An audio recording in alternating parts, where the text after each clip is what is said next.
I'm Doug Duncan, the President and CEO of Leadership Greater Washington. Welcome again. LGW is the DC region's premier leadership incubator. We give leaders the space and the structure they need to get to know each other, to work with each other, and to help solve the region's problems. And as part of what we do is we hold programs that help people learn about leadership and talk about leadership and try to refine their leadership skills. So we're thrilled today to have this. Jermaine, this is your first time too doing this, so welcome to you as well. Don't make me any more nervous. There you go, there you go. So I'll turn it over to Jermaine and we'll get going. Thank you all very much. All right, thank you, Doug. I'm going to turn Tamika's mic on here just to make sure she's ready to go. Yeah, just want to make sure we're all set up. No, but welcome. This is a great morning. It's the first time that we're back in this room, as Doug mentioned, since 2020. It's fantastic to be here with the Leadership Greater Washington folks. So I want to welcome you here. I also want to welcome my colleagues from PNC Bank. Thank you for being here as well. And of course, Tamika, who's our guest. I told her just a few minutes ago, as we were looking for the person that we wanted to talk to, there wasn't a better person that we could target than Tamika. One, because of her new role, but two, because she's just such a wonderful personality and she knows a lot of the folks here in the region. So Tamika, I think we're going to have a great conversation this morning. Thank you. I'm really excited to be here. I feel like I'm home. It's like homecoming week, so thank you. All right. Well, why don't we go ahead and jump right in. I spent a lot of time thinking about what I might wear today because I knew that I was going to be with one of the most fashionable folks in our region. And I went through a lot of thought, and there were two things that came to mind. One, this woman's working with NBA players who clearly have a lot of fashion. And two, she's fashionable herself. And so my first question for you, if for nothing else, is to break the ice here. Tell us a little bit about your fashion. Oh my gosh, Yeah. This is so funny. So I do have to, well, first of all, I did notice that both of you have on lavender today, which I really like. So I'm sure you planned it for me, so thank you very much. But it is funny that you would say that, actually, because this is the first interview that I have had that I have no idea what he is going to ask me. And I said, are you sure? Did you go back and just say, please? And then I thought to myself, it's the one place, too, that I think I feel most comfortable that I don't really care. So I'm glad that you're asking. So thank you very much. So yes, the fashion has been quite interesting because, as you can imagine, I'm used to like my suits every day, and they wear tennis shoes. And honestly, I have two boys, which I know many of you know, I used to say to the teachers when they said to my son in kindergarten, you know, you really should send your son to school with tennis shoes because, you know, then he can run around the playground. I'm like, tennis shoes are for gym, shoes are for, so I'm learning. It's a whole new fashion world with having to keep up with the sneakers. But the sneaker game's kind of being lifted up a little bit, so I'm pretty excited about it. Yeah, my daughter wears sneakers with a dress. I know, they do. Yeah. They do. So do I occasionally, Yeah. yeah. So do you find yourself wearing like taller shoes because you're meeting with really Oh tall my people? gosh, yes. So that too. In fact, I will also say that we have a phenomenal office in New York, so you must stop by and visit. We have a full court directly in Times Square, so it's beautiful, and a lot of the players are in quite often. And one day we had Arnie Duncan in the office, and I wanted to come in and meet with him, at least to say hello. And I came in, and one of the players was there, and I said, have you seen Arnie? And he's like, and I tried to describe him. I go, he's tall. And they looked at me like, what? Did she really just say that? Well, fantastic. So many of you, I'm sure, have read Tamika's bio. I tried to prepare as best I could for today. I read about your mom. And your mom was just having you when she was going to college. She was going to Morgan State University, which actually is from my hometown in Baltimore. You really did your homework. I did. Yeah. I did. So Morgan State University, HBCU located in Baltimore, again, which is where I'm from. I'm curious the impact that your mom had on you. I'm also curious, given that she was having you and she was going to college, how that impacted where you are today. Yeah, so wow, so I'm glad you started with fashion.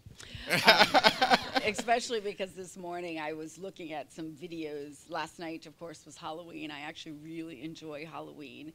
And one of the neighbors came by and they said, oh my gosh, I'm so surprised that you all did Halloween this year because I know how busy you are. And I said, you know, it's my son's last Halloween at home. And for me, that was a really big deal. He'll go off to college, and now I won't have any of them at home, and I wanted to be there. But more importantly, I watched my mother dancing with the clown outside. And I thought, God, what an incredible blessing. So I will say to you, as many of you know my story, and that my mother, was pregnant with me at the age of 18 and went off to college, partly because she wanted to teach me that education was an equalizer, and that it was so important that you got your education, and that no matter what the circumstances, this was critically important. And I will say that it has always been a driver for me, certainly to make sure that I was well educated, but also because I saw it as one of the differentiators. It was the distinction between, not just being good, but being amazing. And that was important to me. And also, I learned later in life that it was a big driver for me as well, right? I always wanted to make her proud. I always wanted to make sure I was doing enough. I suffer from the imposter syndrome like I'm sure no one else in this room does. So for me, that was always my gauge on whether or not I was doing the right thing. Was she proud? And watching her last night, too, I still had that feeling of like, I might have done something right, because she does say, when are you coming home? When am I going to see you? And for her to see me home on a Monday night, recognizing, we always have competing priorities, but I made it a priority to be there because I knew it was important for my son. So, St. Mary's County. St. Mary's County, born and raised. How far is St. Mary's County from where we are right now? Maybe about, because Doug's here, I will say it's about a 2-hour drive. For me, about 90 minutes. Okay. You stayed in the region so undergrad, law school, getting your MBA, you stayed here in the region. Is there a reason that you stayed kind of close to home? It is. I think to whom much is given, much is expected. And quite frankly, to be able to do the things that I do here and to make an impact is really a big deal. I know there are lots of people, certainly in Maryland that have done well, but to come back and to make sure that you're giving back to your community is so important to me. I also realize it takes a village, right? And so I wanted my children to have the same experiences that I had, to have family around them and to be able to help them to raise my children. Even to this day, my husband will drive me to New York some Sundays or Mondays, and my mom will come and stay over so that my son's not by himself.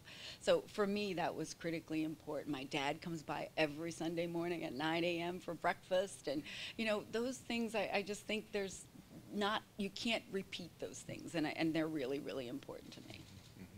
So your family was also here, both the immediate family and extended family? Well, my husband's family is from the Midwest, so that makes it a little bit harder, right? So it's more difficult, although I will say my father-in-law never missed anything. He retired when my children, were of age that it really mattered, so he was at every grandparent's day, he was always so engaged. He's a CFO, so he loved the fact that I was in the financial space. But I think it is hard when you have to sort of split time, like where do you go for Thanksgiving, where do you go for Christmas? But being here, for me, particularly given sort of the things that I have had the privilege to do, I think being close to my family was important. So you, one of the things you talked about being great, you had a great relationship with your mom, inspiration that she would have had you when she was going to college. And reading about your background, entrepreneurship was a big part of your push. And one of the reasons actually you're in the job that you're in now, which is to help create different revenue sources for the players who play in the NBA. Talk to me about your inclination to math, your inclination for business, starting as an entrepreneur, as a young person, and then ultimately where you are now. I don't know why it didn't dawn on me today that I am at PNC, right? Of course we're going to talk about financial questions and generational wealth, which is near and dear to my heart, so absolutely appropriate.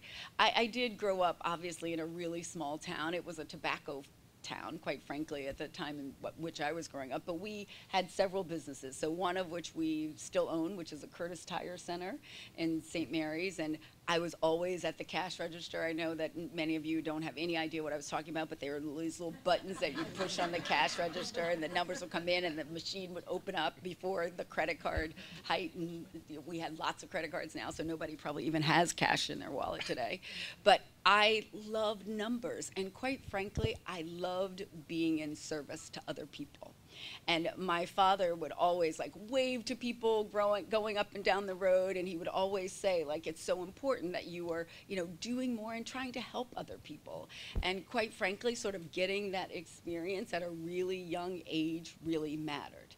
But I will also say, just given the limitations, I didn't understand the significance of creating generational wealth and understanding what it meant to have money and not make money. Right? You know, when I had my first discussion with Adam Silver, and he said to me, you know, I'm in the throes, as you know, of a collective bargaining agreement right now. And one of the things he said is, you know, our players are paid really well. You know, I can't believe you're, you know, bringing up this issue because they're doing fine. I said, well, I just heard you talk about Michael Rubin, and you said he has lots of money. But when you refer to, you know, LeBron James or Kevin Durant, you say they make lots of money. There is a distinction in that, right? Because what I want our players to do is to have lots of money. And so having that mind shift of not what you're receiving today, the focus on salary cap, et cetera, is significant to me. That's how I feel like I can be of service to them. And quite frankly, coming from this world of consulting for 26 years, I was at KPMG, and then I went to Huron, and I remember going to Huron, which was from the demise of Arthur Andersen, and actually being in the room when we were negotiating my compensation. And I remember them saying, okay, and we can give you these options. And I was like, blah, blah, blah, because I'm thinking I have 2 children, had 1 at that time. I'm, you know, student loan debt, you know, all of the other things. Like, what are you really going to pay me, right? Because I didn't appreciate the significance of options. I mean, think about it. I probably wouldn't even been sitting here right now because we went public like 18 months later. While it was a great thing, I think about my partners who actually had the ability to appreciate the fact that that was of value. That was the difference of making money versus having money. And so now when I am with the players and engaging with them on a daily basis, I focus on those things that I think are going to make sure that they have money in the future. What happens when the ball stops bouncing for them? Because that's what's significant. That's what makes sure that their children aren't worried about going to college and debt, et cetera. You know, I feel like I've been incredibly blessed, but not very many people have the opportunity to sort of make up for making mistakes like that. So I want to make sure that doesn't happen for them. So when do you think you understood the distinction between income and wealth? Like, is that something that maybe you had some early learnings in your entrepreneurial days working with your dad, or was it later on in life? You know, I'd love to say that was the case, but no. I think, you know, again, a very small town. We owned several businesses. It was about sort of the here and now, and gratefully I benefited from their hard work. But the reality is they didn't know, right? Because the truth is, what I think the time period for me learning was being exposed to it. So I always tell people, and I hope that you will carry this back with you if you hear nothing else today, is around this pie. And as Jermaine already mentioned, I love numbers, so I always thought of pie as the 3.14. The reality is it is performance for P, I for image, and E for exposure. And as a minority woman, I was always focused on performance, right? How did I get an A? That meant you did a great job. Did you get your 10,000 steps in? That meant you did a great job. Did you get your 8 hours of sleep? You did a great job, right? Always being measured by performance, not recognizing that image and exposure play a significant role in sort of who you are, and quite frankly, the decisions you make. So we talk about, for us, particularly as women, 90% of our time in this pie is on performance, keeping your head down, getting it right. You look around the room and you're like, wow, people are advancing, they're moving ahead, they're doing all these things, and I don't understand how that's happening, right? I'm here at night working late.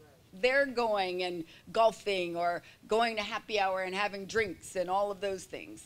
The reality is they got it right. Right? Because quite frankly, the exposure that they saw in life was their parents going out and doing those things. What I saw in my life was my parents head down, working hard, working late, doing those things. And so the switch for me was when I got the exposure. And I know many of you in Washington have heard me say the time that my CEO at Huron, which was the firm after KPMG, asked me to go to the Masters.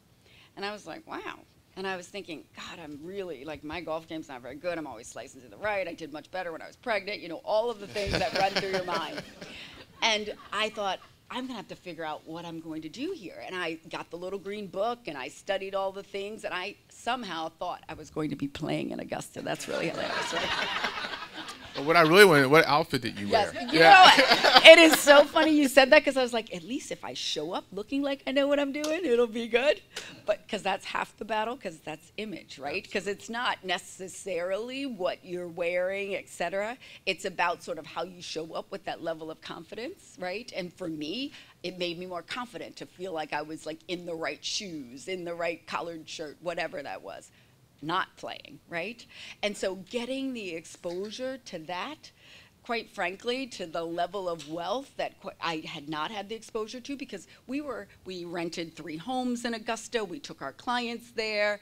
They were used to going all the time. We were sitting around the table having dinner. I could not dream of sleeping in a home with another man that I wasn't married to. Right? Like, that just didn't make sense to me. Like, we do this, and this is a business relationship? Like, I just don't get that, because I had not been exposed to it, right? All of these things that, quite frankly, we just didn't get exposure to. And then sitting around the table and hearing them talk about options and what they sold last week and what company was going to do well. That's what it was about, right? And so one of the things that I did, my first, 6 weeks in this role, was to expose our men. Because the reality is, you all look at them and you think, they got this. They're making $30 million, they're making, $100 million, they've invested in this. They don't always have it because they haven't been exposed. So I said, you know what, we're gonna have dinner at All Star. That's what we're going to do.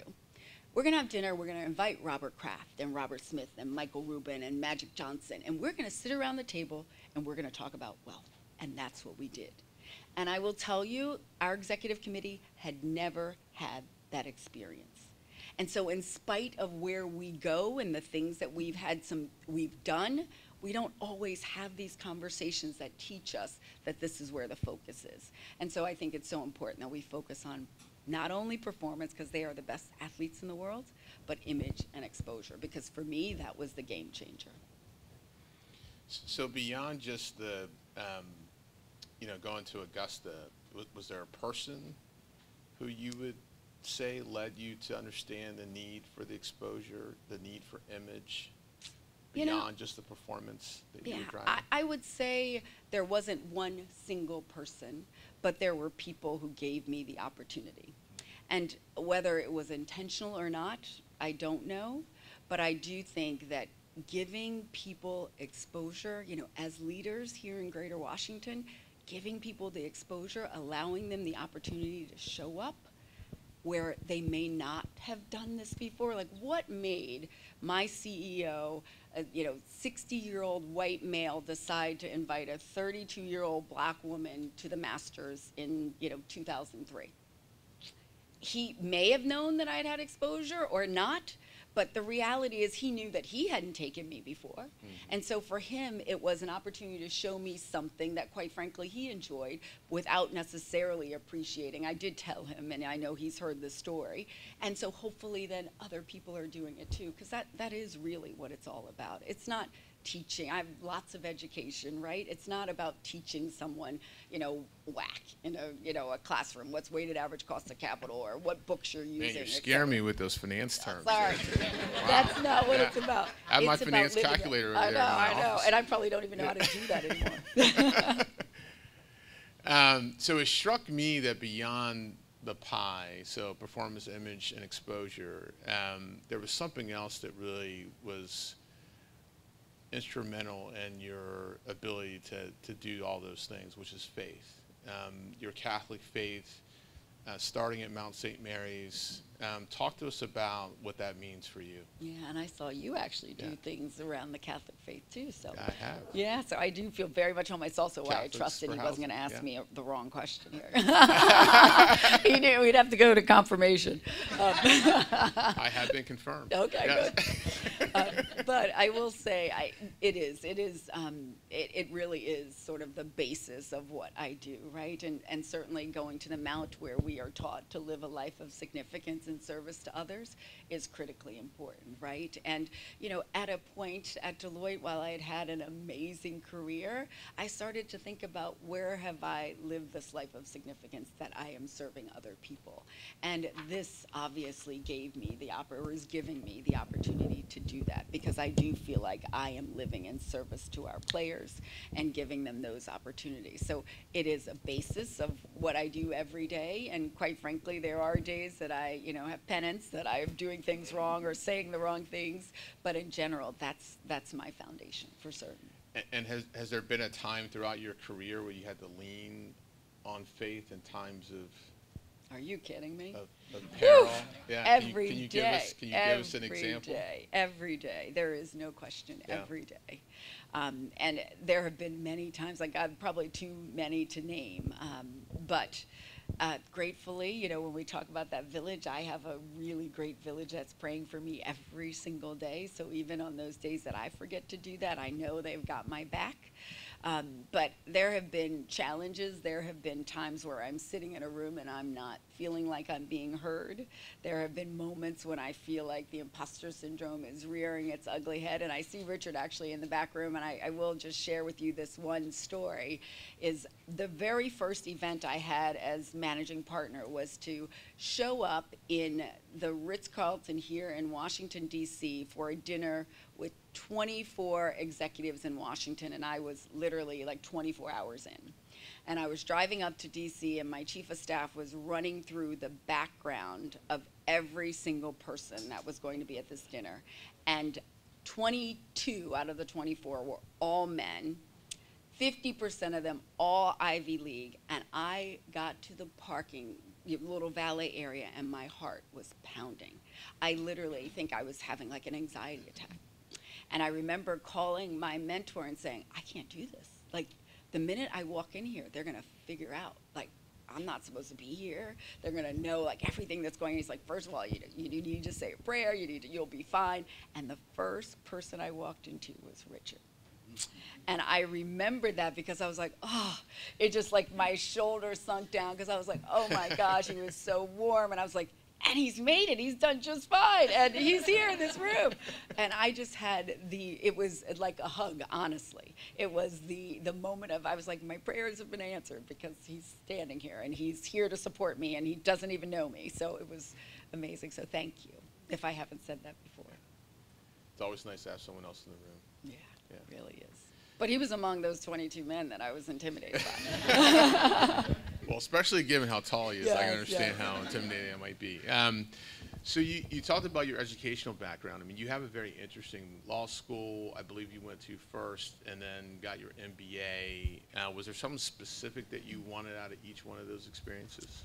Well, you know, I think one of the bigger issues is, as you all know, when you start, you always think there are these goals that you want to get accomplished. And at 5 years old, I was clear that I was going to be a lawyer. Partly because the only thing I saw in St. Mary's County, either you are a doctor or a lawyer, so those were my two choices. And I'm very goal-oriented, so I knew I had to get a law degree.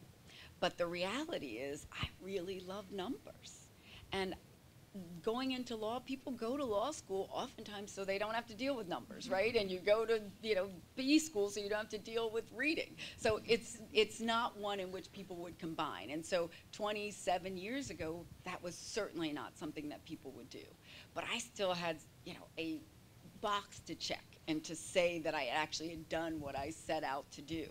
But when I got there, I realized, you know, 1 in 4 people in Washington, D.C. were lawyers. Now, that's amazing. I will be very clear. But I thought, what's going to make me stand out? What's going to be the differentiator? And quite frankly, what's going to play to my passions, like where I'm not going to feel like I'm working every day? And so I felt like combining the two really did that. And I often say, you know, my mother was always the person that was like, if people are walking, you should be running. If people are getting 1 degree, you should be getting 3, you know, whatever it is. And so in my mind, I always thought, like, what's going to sort of elevate me? What's going to make me amazing? So which one have you had to use most? Definitely up to this point on the business side. Now I'm like, wow, like I've got to go back, because really the art of negotiation, I think a lot of that comes through my practice at law school, right? And so I am spending more time on that. I mean, amazing, we have an amazing team within the PA, so we have a legal team that's phenomenal, that does the real nitty-gritty law, but I do feel like I'm sort of coming back to that again, for sure. That's great. So I'm curious about your consulting background. You spent the most amount of time in your career in that space. You mentioned Huron, which I was not familiar with. I think we all know Deloitte, and also KPMG. But you mentioned that one was right in between. It was a sandwich in between the beginning of your career and then likely the launch of your leadership. Yes. So tell me about that experience. Yeah, so, you know, during the time, I don't know if anybody is as familiar with this as I certainly lived through it, but Enron, it made it really difficult to do anything outside of audit and tax within the Big Five environment. And so at that point, KPMG was deciding, what are they going to do? Are they going to sell off the consulting arm? Are they going to keep it, et cetera? And because I had parents who had sort of worked in one job and retired from the job that they started in, I thought, I will never leave. There's no reason. Everything is working out great. It's fine. So I probably would have never changed. But the reality was we were sort of forced to. And when Arthur Andersen, you know, settled, I'm going to call it settled, but when Arthur Andersen settled, it was really challenging. And so many of the partners within Arthur Andersen sort of spun off and did different things. And Huron was a result of a spinoff. And they had an office in Chicago, but they had not expanded throughout the country. And so they wanted an office in Washington. And so this was an opportunity for me to start something with backing, and it played to my entrepreneurial spirit. And I had people who wanted to go and to do whatever I was doing. And that was also a little bit more comforting, right? At the moment when you're sort of being stretched, it's nice to go where you feel like you have some backing and people that you know and the support that you need. And so I went to Huron to do that, but partly because when you work for a KPMG or a Deloitte or a PNC, their name already stands for something. And so you don't spend as much time building your own personal brand. And for me, it was time to really focus on what my personal brand was going to be. And it was hard because people didn't know the firm's name. They didn't know what you could do. So you had to really show up. You had to make sure people understood what you did, and when they gave you the opportunity that you rose to the occasion. And I didn't feel like that always happened at a KPMG or Deloitte, because the phone would ring, right? You would know, and you didn't have to be out there as often. And so this gave me the chance to do that. I can say that in retrospect. I can't say that that's what I knew then. What I knew then is that I had a choice whether I would go where the rest of the firm was going or whether I would start something on my own. And I felt like, you know, the fruit was on the limb, and it was a good chance, good time to take a chance and bet on myself, quite frankly, and to build my personal brand. And so, of course, we go through Huron, an amazing experience. We handled some of the largest restatements in the world, including the restatement here that we had with Fannie Mae, and I learned a lot in that experience. But because we were known for restatements, when we had our own restatement, that was a hit to our brand. And so it became, you all know in this business world that you don't audit your own financials, right? But the perception is, how could you not get your own books and records right? And now you're going to tell someone else what to do, right? And so we had to figure out, what were we going to do? Were we going to keep this advisory practice? And so we decided then to sell. At this time, I was now our CEO of this advisory practice, and it was time to figure out what we were doing. So I worked with our bankers. We met with lots of firms to decide what we were going to do, and we ultimately sold to Grant Thornton. And Grant Thornton, as you all know, is a great firm, but they didn't have a lot of international space, and that's what I was doing at that time, was a lot of foreign corrupt practices. I was working in Brazil and China, and I wanted to be in a place where I had the support in other countries in the world. And Deloitte is a global firm, truly a global firm, where we go to Brazil, the office looks just like the offices here. Our people have the same sort of values and core system that I have here. And that was critically important for me. And so that's why I made the decision to go to Deloitte. And it was scary because I was coming from, you know, a CEO role back to being a line partner, which, as Emily will tell you, is a great thing. But the reality is, as a female, you're like, God, I'm starting all over again. I got to prove myself all over again. So it was a challenge. Gratefully, Deloitte is an amazing place. And they allowed me to do exactly the things that I wanted to do. They did give me the opportunities. And I had learned through my experience at Huron that I needed to show up. And that made a huge difference, I think, in my success there as well. So I had the fortune of getting an executive coach. It's probably 7 or 8 years ago, and one of the first things she told me was that I was not, like our family said I was not in the right place in order for me to succeed as a leader. Like my wife and I each had our own respective career tracks. One of the first things she told us that, like, taking care of our kids, like we needed to set up some real space to make sure that we could handle the kids, handle our work schedules. And I'm wondering, for you as a female in particular, dealing with children at home, talk to us about what that journey was like. What were the things that you had to do in order to manage both home and at work so you could show up in the place that you needed to be? Well, you were obviously much smarter than I was. I probably didn't have a coach at that time, so we sort of kind of did it and tried to figure it out, right? My husband actually, at the sort of beginning of my career, was an undercover agent, and he was traveling quite a bit. I mean, my kids, even at kindergarten, I used to tell their teacher that my husband made donuts because he would tell them that it was time to make the donuts, and I was like, oh my God, Greg. So when he went for show and tell, they were like, my dad makes donuts, and you know, they were very proud of it. And I was like, yeah, Greg, at some point we're gonna have to figure this out, because you traveling and me traveling, this is all going to be hard, right? But he loved doing what he was doing, and he was really passionate about it. And so we sort of made it work for a while. We had, you know, aunt who lived with us for a couple of years that helped to raise our boys. We had an incredible nanny that, you know, helped us for a long time. But Greg did start to make decisions about what was sort of better for our family, and quite frankly made significant sacrifices to make sure that our kids grew up and felt loved, and that there was always one of us that was going to be present. And so for him, I think, you know, we had to figure out where the balance was. Maybe he actually figured it out faster than I did. But I think understanding that when we look for partners, and I learned very quickly to do that at KPMG, at Deloitte, you have to look for partners in life too, who are willing to recognize that where you're going to have to put in more in one way and they may do something different. You know, my husband actually, I don't know if you all saw him, he was on 60 Minutes. He did the whole opioid investigation. He is amazing and really good at what he does. Oh, that was but him. he's even a better father. And so for him, it was important that he spent the time home. And he just retired right before COVID, which was amazing. So, you know, when I'm running to New York every week, my husband is home, and he's making sure Reese was applying to schools that he should be applying to. And he's a pro bass fisherman, my son is. And so he takes him on all of his pro bass tours and his sponsors. And so I'm really grateful, but it's about finding a partner beyond, you know, just a spouse. And so I feel incredibly grateful to have that as well. But it was a long time that we didn't have it, and we were both struggling. Very good. So I know we all want to hear about where you are now. So a year ago, you get the call from the National Basketball Players Association. Was it in your sights? Were you, like, when you got the call,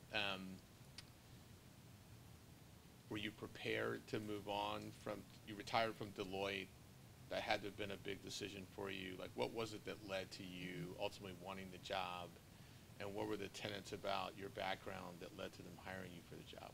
Yeah, so the NBPA was a client for many years. So beginning in 2012, we were involved in an internal investigation with Paul Weiss, in which we were looking into the dealings of the PA, which was an incredible experience. And quite frankly, it was probably one of the best experiences that I had, because it was one in which I could engage my children, right? Where I could, sit down at the table, and at the time, LeBron James was on the board, Steph Curry was on the board, and I was like, who's this person? Trying to understand their stats. And my boys would say, Mom, he does this, and he does this, and it was an incredible experience. And as you can imagine, because I could include my family in, going to an all-star game or showing up, it became one of the clients that they all knew about. Not to suggest that PNC or ExxonMobil or any of those clients weren't equally as exciting, but this was something that I could at least include them in. And so for me, I continued to work with them for about 10 years. So even after we came out of the investigation, then it was, how do we set up the new organizational structure? How do we look at licensing deals now? So I continued to have them as a client. And then the women, as they were going through their CBA negotiation, right, to the end of 2019, for the first time, they really looked at revenue structure, and I started working with them on their CBA, and how could I make sure that they were actually receiving revenue from games, et cetera. And I, in the back of my mind, I thought that's one of the gaps that I have, right? I'm always looking for ways to fill these gaps, and having a chance to work on the CBA was a great opportunity for the women, but it also gave me sort of a view into what this negotiating was like and what this experience was going to be like. And so that was probably when I got a little taste of, wow, this is really interesting. And then I was at the point where I was just turned 50 years old, COVID hit, and it was quite honestly a time of reflection, I'm sure, for all of us, right? And so at the time of George Floyd and watching, what had occurred and all of the incidents of that time period, I thought, am I doing what I need to be doing? Am I living a life of significance? Am I helping others? Am I serving other people in a way in which I want to serve them? And so I think it was what made the opportunity seem more appealing, not to suggest I wasn't doing those things at Deloitte, but I thought, okay, I have done that at Deloitte. Now, what else can I do? Where else can I add value? And so for me, this was an opportunity to do that. So no, I was not looking, and it was not something that I had even considered, but it was something that I feel like I was really prepared for. Excellent. So I'm going to ask one last question, and I'm going to go out to the crowd and solicit questions from you, because I know you all have some questions to ask. I want you to be thinking about what you might want to ask Tamika. So I read that in your negotiation with the WNBA, one of the executives mentioned, do not take Tamika for granted. You had replaced Michelle Roberts, who was the former executive director for I always get it wrong, NBPA. Mm-hmm. And so I'm just curious, like when compared in terms of personality and styles, Michelle was put up as someone who was a little more combative. We can all see that bright smile from you. I can only imagine what it's like sitting across the table from you negotiating. But tell us about that one trait that executive said, do not take Tamika for granted. So thank you very much. Yes, Michelle is tough. I don't know if you remember when she first took on the role, she was a partner at Skadden, and she said, there are bones of the men who I have left on the road. And I'm like, whoa, yes, she's bad. And actually, I worked for Michelle. I was an expert witness in a case that she had, so I knew her going into this role. And yes, our personalities are different. In fact, as you all likely know, I am a huge proponent of being kind, right? And unfortunately, people do take kindness for weakness. But the reality is being kind is being honest and being sincere, and sometimes it means delivering difficult news.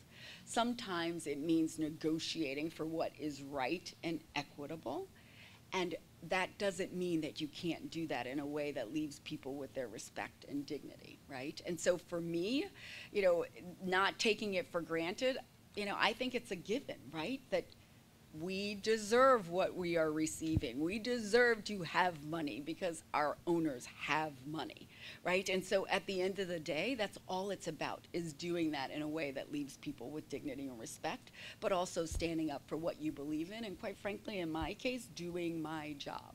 One of the worst, you know, sort of when you say those moments of needing prayer, I remember having a conversation with a political official in New York City with regards to one of our players, and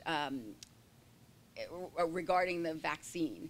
And I was really challenged by the fact that we were having people come into New York who could play without a vaccine, but we wouldn't allow our own players to play in New York without a vaccine. It just logically doesn't make sense to me. Whether you believe you should have the vaccine or not, that was not the point, right? And I remember someone saying that they thought I was being disrespectful, and I thought, wow. And it hurt me. It like cut like a knife, because I thought, oh my God. Like, if someone had said, you know, she wasn't kind, which to me is sort of being disrespectful, I thought that's terrible. But the reality was I was not at all disrespectful. It's just not in who I am. But the truth was I was standing up for what was right and what was equitable. And I think if I could sort of always fall back on the fact that I am doing what is right, or at least what I believe to be right at that moment, and I'm doing it with kindness, I can be okay with it, because it is really, really hard. Now, people talk about Adam Silver and they say he's an assassin. And I'm like, oh, because he also has a great smile and is very kind, right? But the reality is he does his job, and that's what we're supposed to do. Oh, that's great. All right, I'm going to open up to the crowd. Hopefully you have some questions. I don't know if I need to hand the mic over for, yeah. Maybe you can pass it around.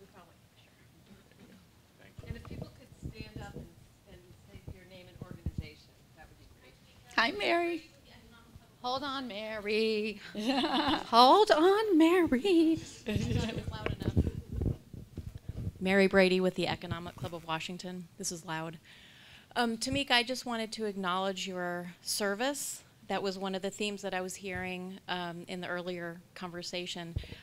Your background is amazing, and I have looked up to you since you started your job at Deloitte. And I just wanted to acknowledge your service to the community. One of my first lunches with you was in your first year. And I was sitting there having lunch with you, and you were talking about having lunch with this young student who ended up working at Deloitte.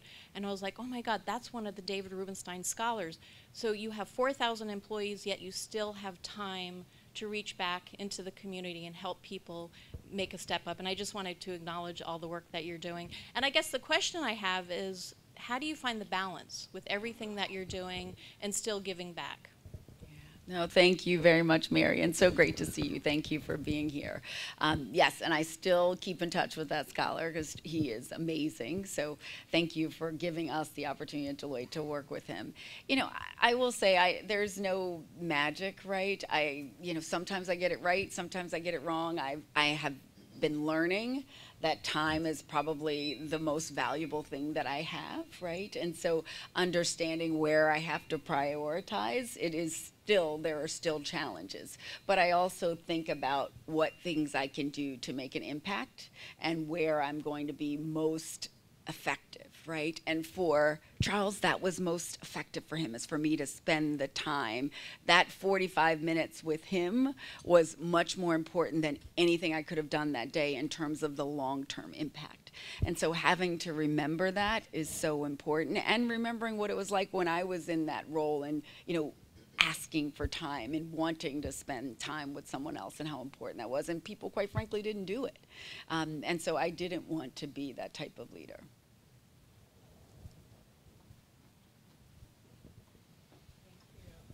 Hi, good morning. Morning. My name is Tisha Heiter. I'm with PNC. I've enjoyed this so much.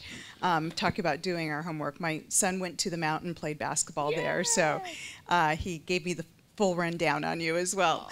And so I'm excited to hear a little bit more about what you want your professional legacy to be. What impact do you want so that when you walk away from this job, if you walk away from this job ever, that people say, Tamika did this at the NBPA? Wow, That's a really great question. And I know that the reality is that is something that you should be focused on, is what you want to leave behind. And for me, I think, it is about generational wealth. It is about exposure. It is about leaving a place better than when I came. And that I hope that there will be many times when people could say, but for Tamika, we are doing this. That's really what I want the goal to be, and I do want our players to feel like I was in service to them, that they could call me on a Saturday night because something occurred, or that they feel like that their children are better off as a result of me being there. So it's always been about sort of making a place better than it was before you were there. So thank you. Good morning. Teal Baker. I'm the Chief Operating Officer at Invariant, a lobbying and communications firm here in D.C. And wondering, once you have that aha about image and exposure, how do you create space for that? What do you do with that? How do you stop all the performing and realize you need to spend some time against the exposure and creating that new balance professionally? Yeah, no, really great question. And quite frankly, you are forced to. Because there is a point where you're like, you know what, I can't write all of this, or I can't analyze all of this, and you have to rely on other people to do that. I also understand that the greatest legacy that I could leave is actually having someone who can succeed me, right? And so making sure that I'm preparing that next generation to be able to do that is critically important, and that means giving them the image and exposure, right? So they are focused on the performance side, and then making sure that they're getting the other things too, recognizing that there's a time to sort of make that shift. That's critically important, and that does leave a place better, right? And so that's really what's happened, but you're kind of forced to because you just don't have the time, because you have to do the other things as well. Hello, I'm Tony Hollinger. Could say many things, but I'll say I'm a 2006 Leadership Creativeness graduate of LGW, and also Kathy's husband. My claim to fame. But two things. One, I had the pleasure of seeing David Robinson, NBL, great. We were classmates together. Saw him as a young man at 18, and saw what he grew into.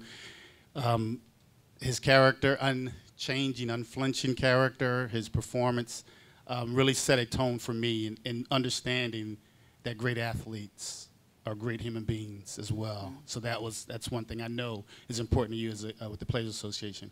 But the other thing is this term inclusive growth has been thrown out a lot in various ways, especially nowadays. But as I heard you talking, it struck me as you were talking with the owners that absolutely what you're talking about is the opportunity for a form of inclusive growth. Mm-hmm. When you talk about the players and what they represent to the league, they represent the heart of the league. And so as growth occurs, it's almost hard for me in my head to separate the idea of opportunity without players being included. So I just wanted to say and ask your opinion if you think that's a an appropriate way to think about what you do and what you're trying to achieve for your players. Well, thank you, Tony, because I think you might have given me the words for my response to a proposal I received from the NBA, because that is, you hit it right on. It is about inclusive growth, right? Because, to some extent, when I talk to the governors, the owners, it is about sort of how are we truly partnering, right? You heard me talk about that with my spouse. You heard me talk about that at Deloitte, KPMG. They are claiming that they are partnering with us, right? Well, I know what it means to truly be a partner. It does mean that there has to be some inclusivity, right? And I don't think that's, everyone gets that. And so making sure that there's a seat at the table for our players is critically important to us, and that you're looking at them for something other than just their ability to be a phenomenal athlete.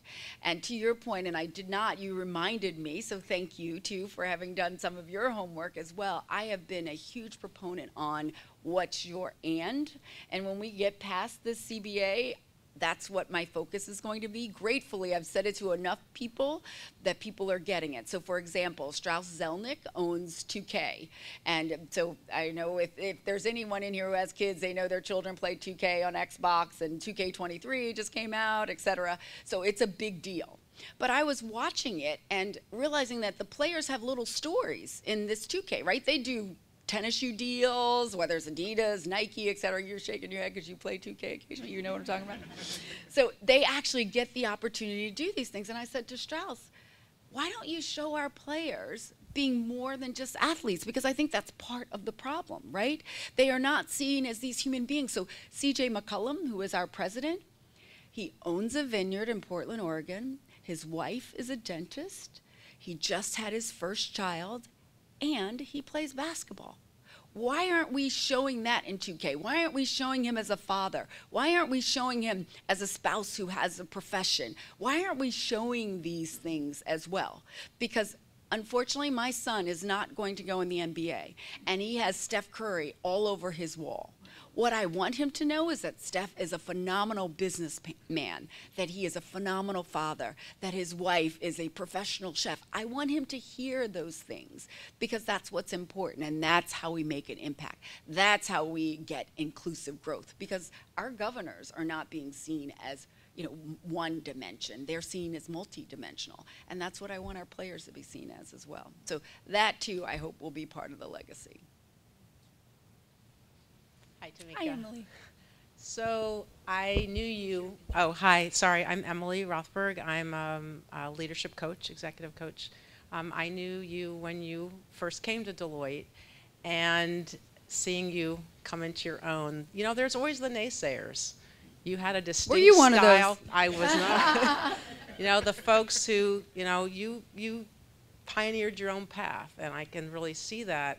How do you handle the naysayers in your life and the times we're living in, and the folks who say it can't be done, or, you know, that's not the way to do it, or go along, or I'd love to hear that. Thank you. Oh, thank you so much, Emily. And I said that seriously, jokingly, because I do remember sort of probably month 2 that Emily came to me about Leadership Greater Washington and talked about what you all were doing here and the importance of it, et cetera. And I do believe was always a cheerleader, so I am grateful. Thank you very much. But you are right.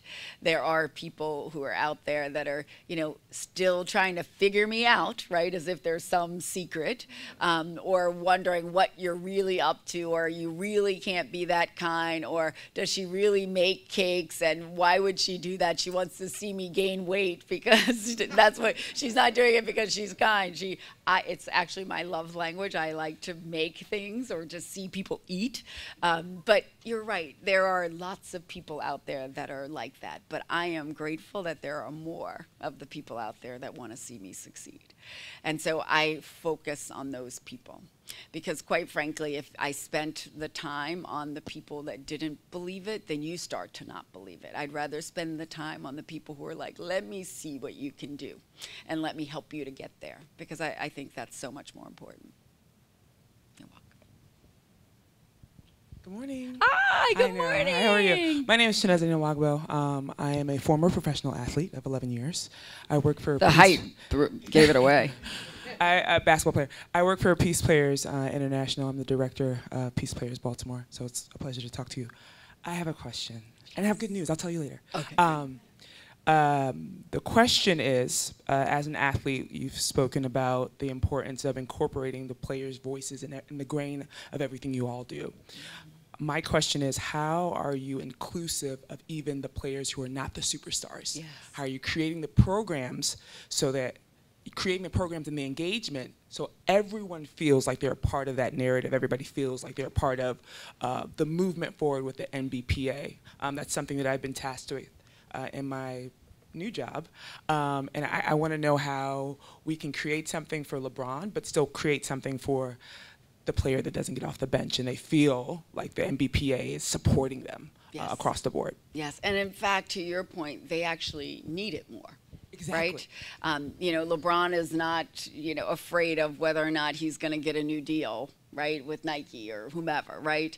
Our rookies and, quite frankly, the six man are always thinking about how long am I going to be in the league? What are the things that I'm going to be doing? And so I have made that a priority. So there are 3 things that I'm really focused on. One is the business opportunities, and you all have heard me talk about that, from a generational wealth and global. My goodness, the things that we can do globally are pretty amazing.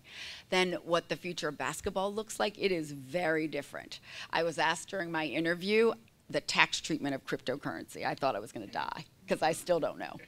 But the reality is we're going into a very different world with NFTs and this fantasy, trading cards, et cetera. So all of these things that I'm learning that are really, really different. But what I'm most focused on is the development and protection of our players, the 3rd thing. And what that means is recognizing that the average lifespan of our players is 4 years. That's not a lot of time. It's really funny, though, statistically, it's 4 years or 14. So, long, that's a good, over drinks discussion. But I always feel like you get over 4, you're in it, right? But the reality is it's not a long lifespan. And so what are we going to do during that time to make sure that our players are ready? So we have a significant amount of player programs where we are focused on, do you want to be a coach? Have you all seen some of our coaches, the Willie Greens of the world, who are out there, who are coaches now that played NBA basketball? Broadcasters, so we have a broadcast university where we are taking them through that during the summer months. They get to go do broadcast university. Real estate, many of them are very much into real estate development, so we're setting them up for that, whether it's they get their license and then they're getting exposure to some of the MGMs of the world for those who are interested in doing, real estate out in Las Vegas or in other areas. So we are very much focused on that. We are also setting up secondments. And so, I was going to talk to Richard and Jermaine about sort of a secondment for our players, like during the summer, because one of the things that, again, I recognize is it's about exposure. For our women, to your point, it was really clear that we wanted to make sure we had secondments, because the reality is we needed to make sure that they were compensated, because that's sort of how we were helping to fill the gap. So many, Deloitte has actual secondments for WNBA players, the NBA does, other organizations. But everybody thought our men aren't going to want to do that because they're not really looking to make money during that time, right? You heard that? Make money during that time. And so, but the reality is, this is what gives them the exposure to understand what happens after that. And so we are making sure that they're doing that we're focused on investment.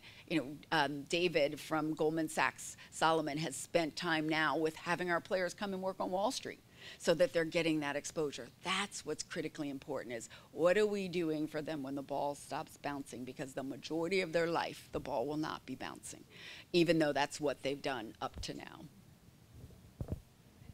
Thank you. Good morning. I've thoroughly enjoyed your presentation. My name is Barbara Galladay. I'm with Trinity Washington University. I'm here with my colleague, Ebony Johnson. She's also a colleague as well as a graduate student there. And again, a lot of the things that you said with regards to pie, I tell you, I've taken so many notes right here, but thank you so much.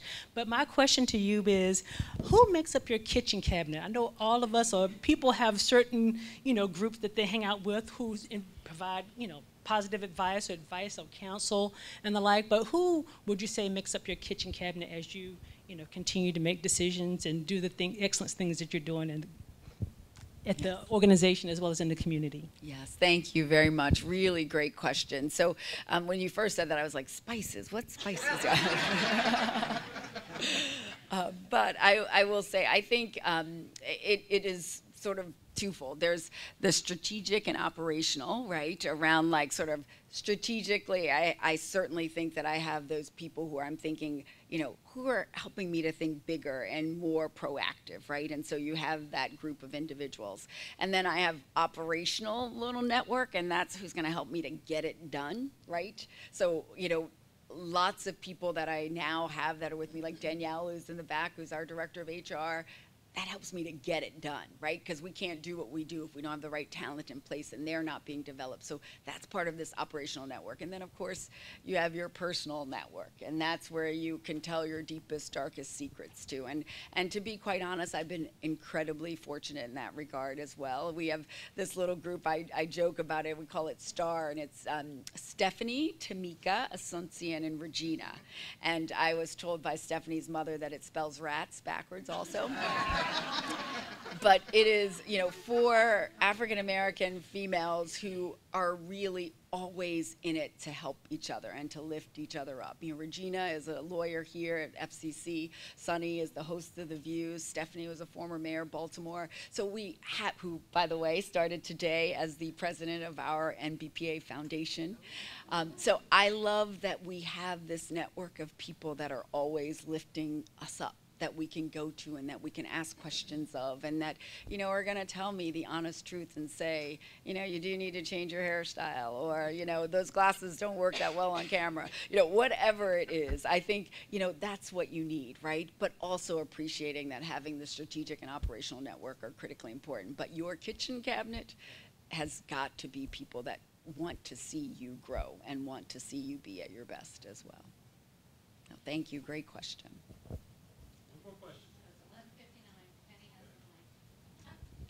Hi, my name is Penny Smith, and I used to be Michael Harrell's assistant, Oh, Richard Bonner's assistant. I'm currently his assistant in this new role.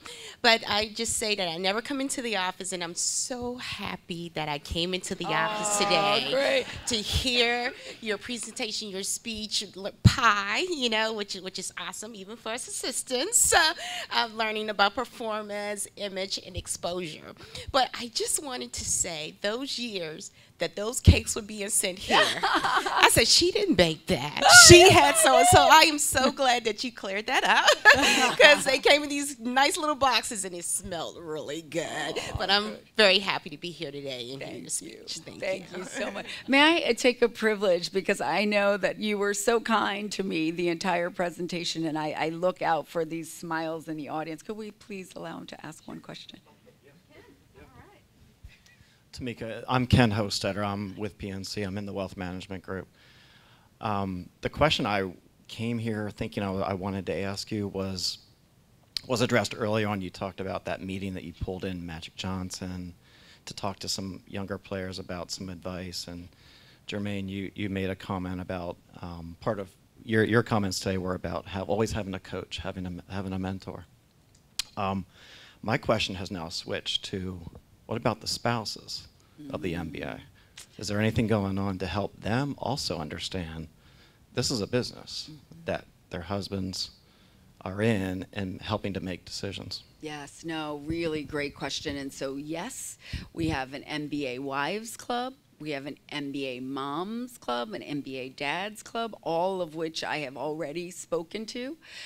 But there is a lot that needs to go into that, because as you all can imagine, when you ask the question about sort of your network and, you know, your kitchen cabinet, they're all part of the kitchen cabinet. And we all know that, you know, when something is not right with any of them, particularly if they've had a significant amount of influence on your career, nothing works. And so it's critically important that they are a part of that as well. So even at our all-star meeting, we invite spouses. We do events with spouses. At our summer meeting, we do events with spouses. We do things where we're showing up with the moms, et cetera. We've noticed, obviously, the spouses become more influential than the parents. But for a long time, imagining, you know, that our players are going in at 19 years old. You know, their moms and dads have a lot of influence on them in their career. And so being a part of that as well, it is all part of it, because it's all part of that bigger and broader community. So great question. I'm glad you asked. So this is a big job, because not only do I run the union, I also am the CEO and chairman of the board of our Think 450, which is Think 450 Players. It's our commercial arm that holds our group licensing. So that's where we have the deals with Nike, with 2K, et cetera. So it's not just the union business, it is also this commercial business as well. So Doug, thank you. So before I turn it over to Doug, I just want to say thank you, Tamika. This was a wonderful conversation you had with us today. I think all of us are going to take something really inspirational away from the conversation you had with us. And I also want to make note, you mentioned that Richard was in the back of the room when you came in. Tamika was in the back of the room when I came in at the Board of Trade. You were that smiling face and that warm person that I could talk to that helped make me feel good for where I was. So thank you. Oh, thank Absolutely. you so much. Yep. Thank you.